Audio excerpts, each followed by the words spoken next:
Hi, I'm Stefan List, Technical Marketing Architect at VMware. In this session, we will review the challenges our customers face when securing Linux servers and workstations. We will first see the difference between Windows security and Linux security, and then a lot of demonstrations. It will be technical, but don't worry, it will be easy to understand. So, on Windows, there's a lot of malware, less on Linux, but there is more and more. The purpose of the endpoints is different. For example, you can easily reboot a Windows laptop, but for Linux server, a web server, performance and uptime are very important. And finally, on Linux, there are a lot of daily updates of applications, kernel, and some companies use modified custom kernels. Carbon Black Sensor for Linux uses eBPF, Extended Berkeley Packet Filter. So it's already in all recent Linux kernel, version 4.4 and after. So it is safe, it is efficient, and doesn't require to change kernel source code or load kernel modules. So you can use custom Linux kernels. You just need to provide kernel headers to Carbon Black Sensor. So now let's go to the demo.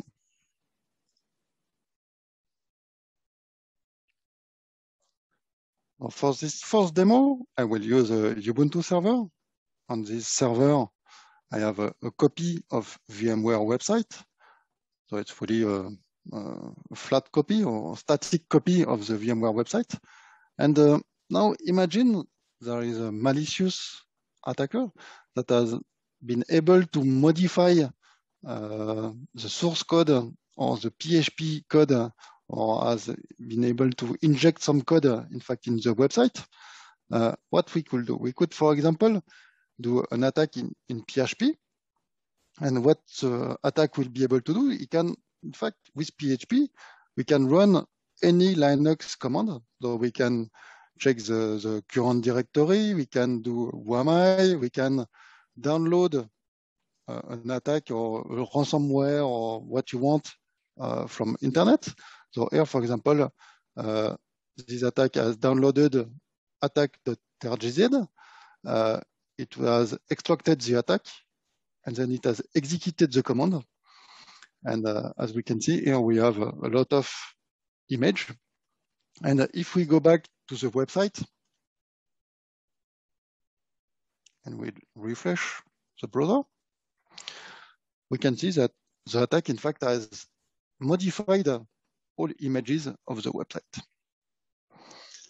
So, of course, on these Ubuntu endpoints, the Carbon Black Sensor is installed.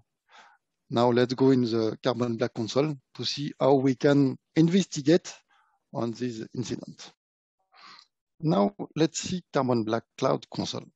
In Carbon Black console, we have a dashboard with all alerts, and Carbon Black is an EDR. So with an EDR, we have some feeds, some watch lists. So it's really a collection of indicator of compromise. And in this indicator of compromise, we can, for example, look at Carbon Black endpoint suspicious indicators. Here we will see some indicator of compromise that have done some hits. So it has really matched with the indicator of compromise. And if I go in the detail, it was, for example, that the process name is Apache and the child process is WAMI or something else.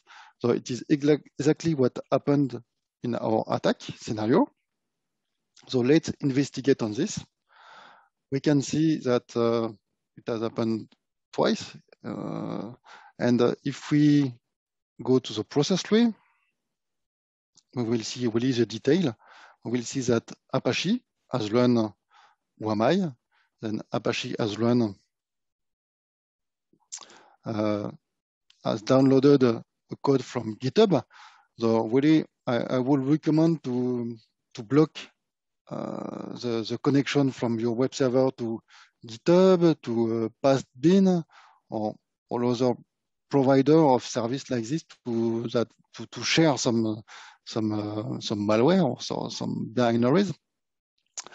Then in the attack, we can see that we have extracted the attack, and finally, the PHP file has run attack.sh, and we can really go to the detail.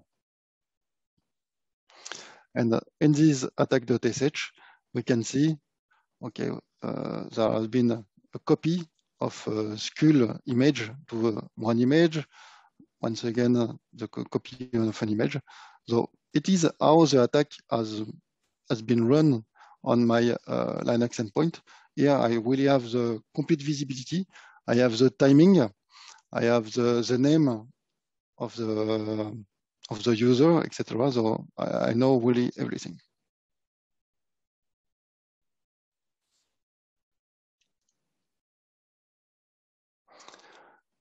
Now let's run another demo. In this demo,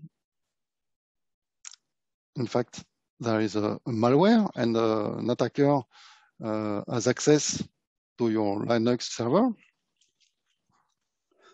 I will show you the malware.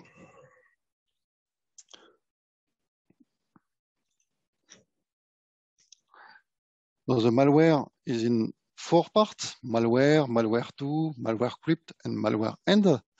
So it begins with, in fact,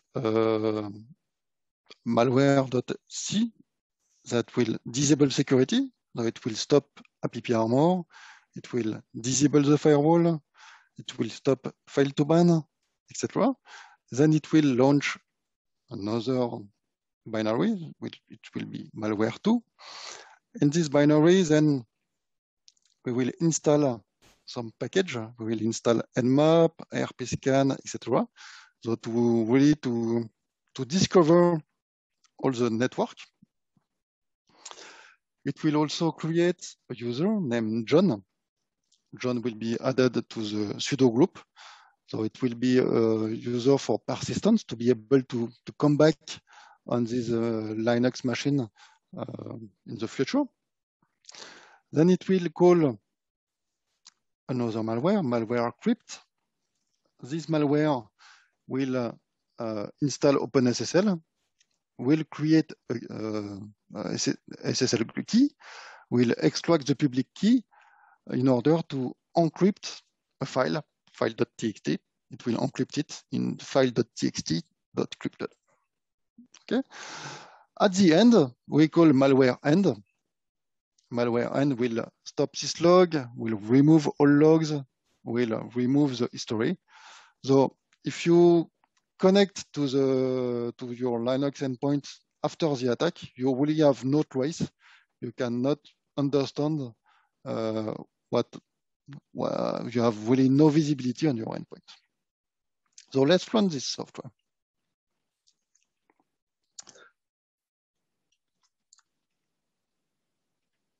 Sorry, I need to make it before you compile it. You can really see the software.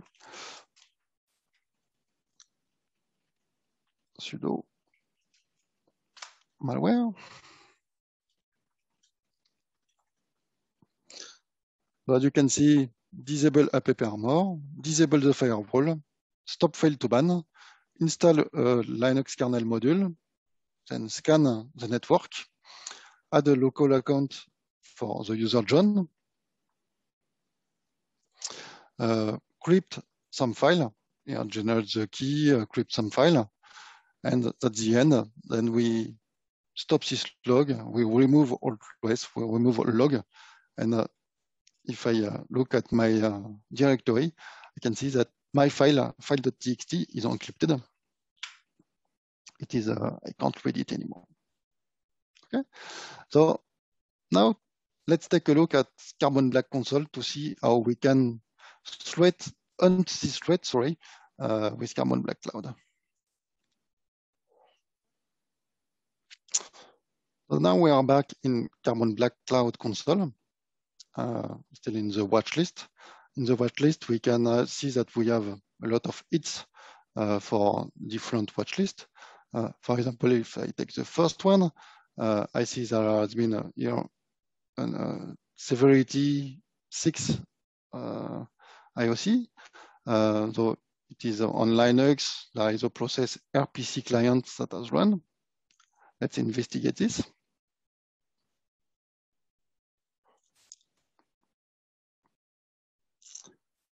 I can see that it comes from Dash.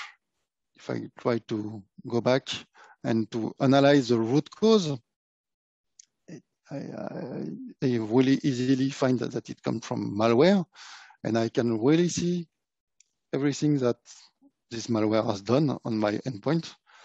So it has added a user John.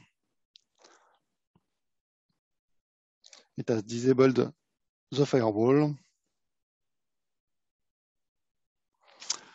It has checked for all mounted file systems, check for all partition, do a scan of the network, etc. And then it has run the malware script.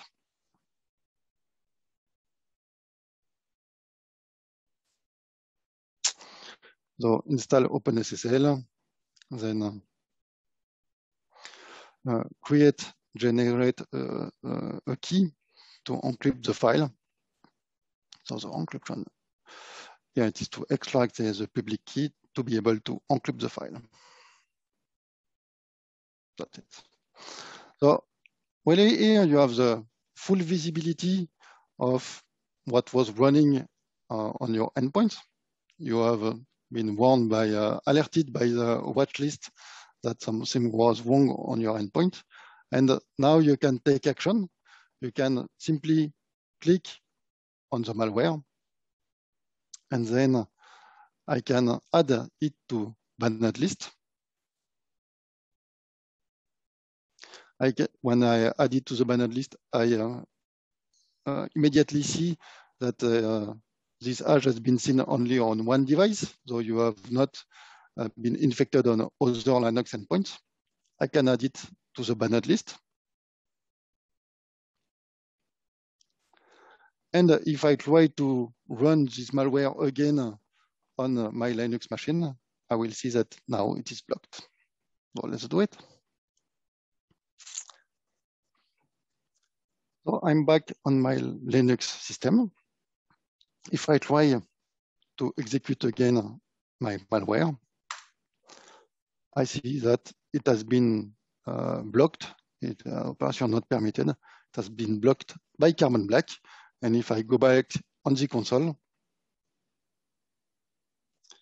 now back to the Carbon Black Cloud console, I can see in alerts page that the application was detected running, a terminate policy action was applied.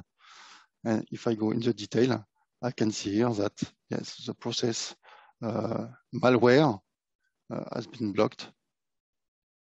So it is what I wanted to show you. Thank you for watching and have a nice day.